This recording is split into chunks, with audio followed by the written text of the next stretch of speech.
Hey, salut à tous et bienvenue pour ce nouvel épisode de Anime Time. Aujourd'hui, je vais m'attaquer à Sankarea. Donc, Sankarea est un anime qui nous vient du Japon.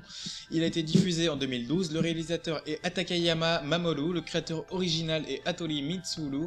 Les musiques ont été faites par Hashimoto Yukari et tout le reste du staff, vous le trouverez dans la description de cette vidéo.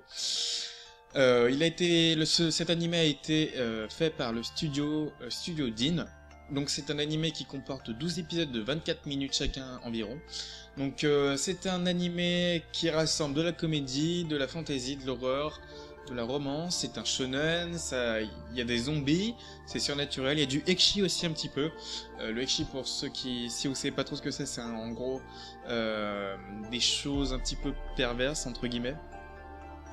Voilà, de toute façon vous pouvez très bien trouver la définition sur internet, elle est très facile à trouver. Donc voilà, je vais vous raconter un petit peu l'histoire. Donc nous suivons durant cette aventure le fils d'un prêtre qui s'appelle Shiro Furuya. Celui-ci est obsédé par les zombies. Il collectionne tout ce qui s'y rapporte, donc ce qui se rapporte aux zombies, les films, les jeux vidéo, les mangas et tous les autres objets en tout genre qui se rapportent à ceci. Il rêve un jour de voir une jeune fille ramenée à la vie lui déclarer sa flamme, même s'il sait que son rêve ne se réalisera jamais. Suite à la mort de son chat Babou, Furuya ne peut accepter cette fatalité et tente de le ramener à la vie grâce à un vieux livre décrivant le processus de création d'une potion de résurrection.